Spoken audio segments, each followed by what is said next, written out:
from my mistakes, sometimes not learning from my mistakes. As time is passing, I'm learning a lot of shit, at least for myself. And one of the things I'm learning along this whole journey is this, at least to me. The thing that determines whether we're healthy or not, healthy people. And when I say healthy, I'm not talking about physically. I'm talking about mentally, spiritually. The thing that determines if we're healthy, to me, is our ability to deal with, to process pain. Are we doing that shit in a healthy way or unhealthy way? And listen to this. This is the thing. Everybody in this room, everybody, I don't give a fuck where you come from. If you look around this room, everybody in this room, you can come from fucking picket white fences, some suburbs way out in Long Island, you know what I mean? Or you can come from the bottom, you can come from the PJs, you can come from the fucking, I don't know, Queensbridge fucking projects. RC projects, I'm just shouting out rappers' hoods now. Wherever you come from, it don't matter. Everybody in this room got something in common. Everybody in this room has experienced pain. I don't give a fuck where you from, it's a fact. You can't avoid it. You're a human being, that's the contract you sign when you come to this earth. You will feel pain, you can't escape it. So if that's true, if everybody is destined to feel pain, why it feel like nobody ever showed us how we supposed to deal with that shit, how we supposed to process that shit? They never give us those tools, they never showed us that. Think about this.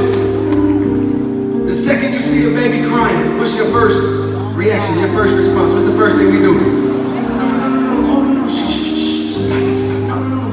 Stop, please. Whatever I gotta do to get you to stop fucking crying, please. And we do that to each other.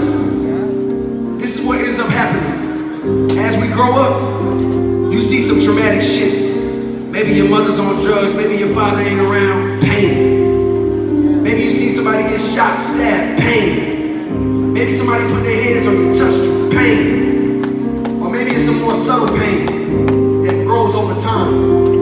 And eventually, before you know it, you 20 fucking years old, and you walking around with all this shit on you at all times. You're just carrying all this shit everywhere you go. And nobody ever showed you how to get this shit the fuck off you. And the next thing you know,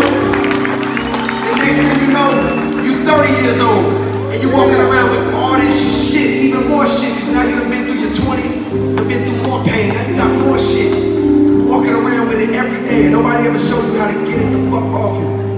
In New York City, people die every day. They leave this earth every day. I'm talking about yesterday, today, tomorrow. People die, and they never got a chance to deal with their shit. They didn't even know they should, and they didn't even know how. And I'm telling y'all like this, speaking for myself, New York City, I'm not trying to wait till I fucking die to deal with my shit. I'm trying to handle my shit as soon as fucking possible. I'm tired of it. Cause I know if I don't, it's gonna keep fucking with me, pulling my strings, getting me off track. And we gonna all get off track, but every now and then you need a reminder to get you back on. I have a song that serves as my personal reminder. This is probably my favorite song I ever wrote. I wanna do this shit for y'all right now. It's cool, this is my reminder. This shit is called Love Yourz.